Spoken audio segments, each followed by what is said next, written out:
Here's something that really hasn't been touched on in Bible prophecy, but Israel has been, for some reason, I'm sure it's for economic reasons, trying to develop a relationship. Actually, I think China is trying to develop a relationship with Israel. If you remember correctly, it wasn't too long ago that Israel was about ready to give China a contract to run one of its docks. And, this was a pretty major type of operation. It would have allowed China to have somewhat of a footprint in Israel.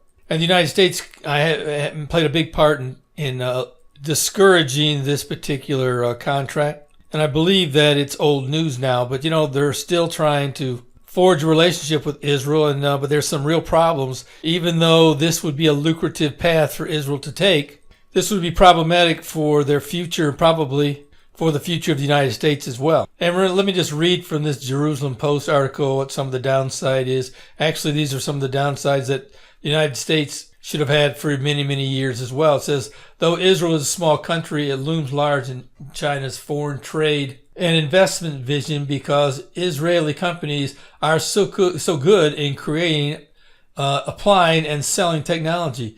Israelis have been eager to welcome Chinese as customers and investors, but there are downsides in doing so. Number one, there is the danger of theft of Israeli technology. And of course, that's always been the danger with dealing with Chinese companies and allowing the Chinese come into America and work along our American partners. And read it out, it says, and the potential for Chinese firms to use it to compete against the Israeli originator.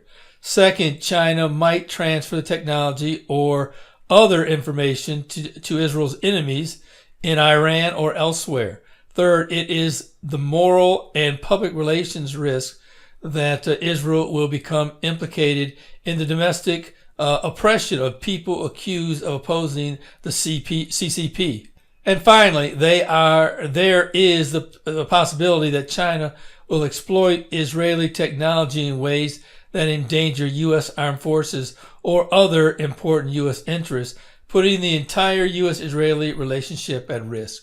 And frankly, China is guilty of doing all of those things with the United States and have taken intellectual property and theft to a whole new height. And they do the same thing with Israel as time went on.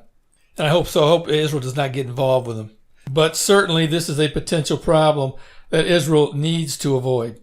Now here's something that I believe is of great importance, and I believe that if true, it would be fantastic news. And the article comes out of CNBC, which again is a liberal American media source, but we'll look at it anyway. It says global experts go head to head over claims the coronavirus no longer exists clinically.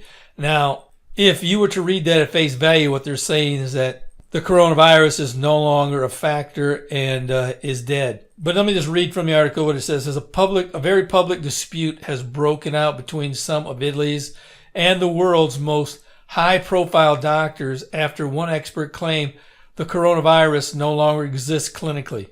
Dr. Alberto Zingrillo, the head of intensive care at the San Raffaele Hospital in Milan, in Lombardy, the epicenter of Italy's coronavirus outbreak, caused a stir on Sunday by telling Italian media that a study by his colleague had shown that the virus was losing its potency.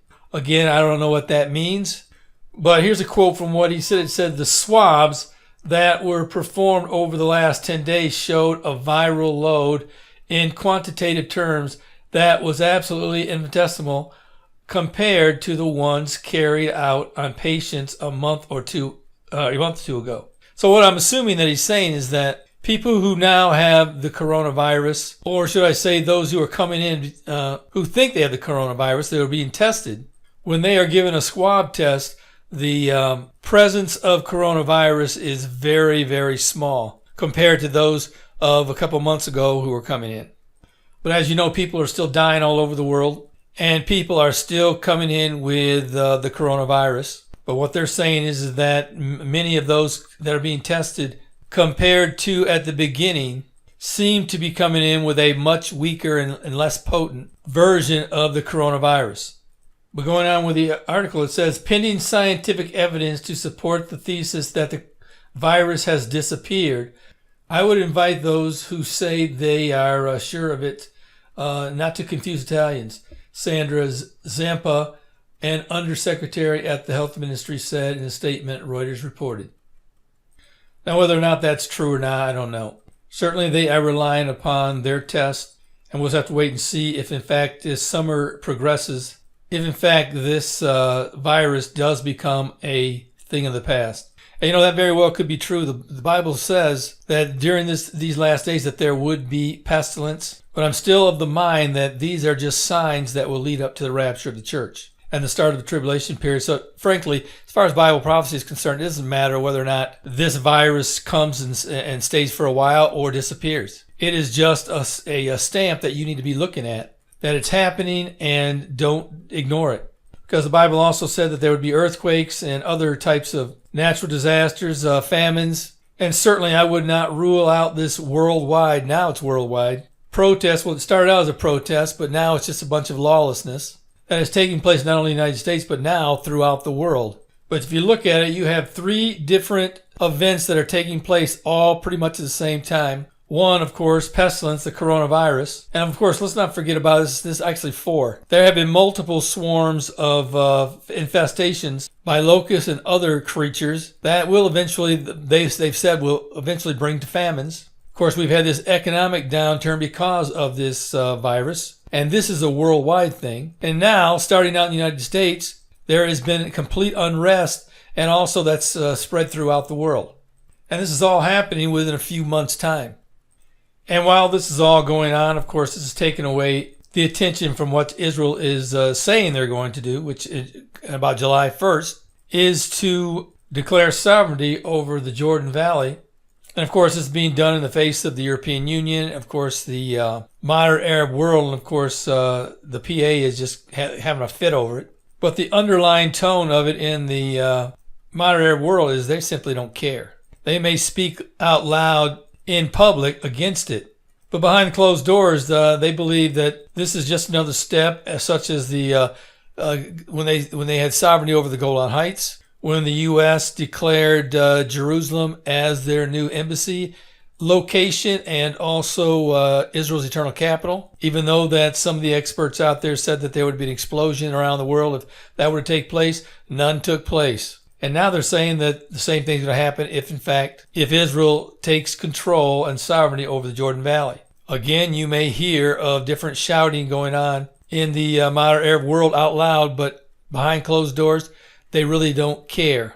And as I said in my last video, much of the modern Arab world are trying to make treaties and to normalize relations with Israel because of the benefits that go with having a relationship with Israel. But there's one article that you need to pay attention to, and that is that even though Israel is declaring that by July 1st, they are going to declare sovereignty. Behind closed doors, the United States has stated that that's probably not going to take place because, number one, this coronavirus and also the looting and the protesting that is taking place in the United States is kind of put a halt to it right now, and it's going to take a little bit more time. So the word is that it probably will not happen due to the immediacy of the riots, and the United States needs to put their mind to bringing the cities under control again. So that may very well play a part in ultimately getting the blessing from the United States to annex this area. Of course, they haven't created the map yet. So we'll just have to wait and see if, in fact, the United States will allow Israel, and they'll back them up in this annexation of the Jordan Valley for the July 1st date. But certainly one way or the other, it seems like there is going to be peace in the Middle East. And the Bible does say that there will be some type of formal peace that will last for 7 years. And it will be between many, as I've said. I don't know if that means that the 7 years is going to be stated, or if that's just a time frame. And at the halfway point of that 7 years, that would be when the Antichrist would come around and declare himself to be God. But we do know this, that at the beginning of this 7 years, this peace with many will take place. There's one last thing I'll say about this possible sovereignty move by Israel. The one reason why I am hearing that they are anxious about getting this taken care of by July 1st or somewhere around that date is because in some ways they believe that it's possible that President Trump could lose in the November election. and that they need to take this historic opportunity to get 30% of the West Bank annexed before the elections take place. Again, that's what's being stated in some political circles in Israel. But either way, the map that must be created in order to include the annexation of the Jordan Valley has not been created. And it's believed that it will take 3 to 4, maybe even longer weeks, and possibly a couple months in order to put that map together. And because of the coronavirus, then the economic problem, then the rioting, this could very well put a hold on that move until further notice. And certainly there are other elements behind the scenes, such as the European Union, the modern Arab world, that could be talking behind the scenes of the United States in order to postpone this taking place and possibly get the Palestinians back to the negotiating table and let them know this is a serious matter, which frankly I think is what's going to happen. I think it's the Palestinians are coming to the realization, I hope they are anyway, that walking away from negotiations are a thing of the past. But I'm like you, I cannot believe that just nothing can happen come July 1st, that something has to be moving in a direction of either negotiations or annexation. But this seems to be a slow process, and we'll have to just sit and wait and see what happens together. And certainly if you don't know Jesus as your Savior, today is the day that you need to make that decision. He died, came to this world and died for the sins that you committed and that he didn't commit them. And through that death, that burial, that resurrection, you can have salvation through Christ. And I hope today that you will make that decision to accept his free gift. And you that are Christians, you need a copy of my Tribulation Period Survival Guide. Go down to the description section of this video and get either your free version or the paperback version. It'll take you to my website, which will take you to whichever link that you need to get to in order to get either the free or the paperback version. But I hope you'll make that decision today and to get your copy. Well, this is Terry Malone with the Calvary Prophecy Report.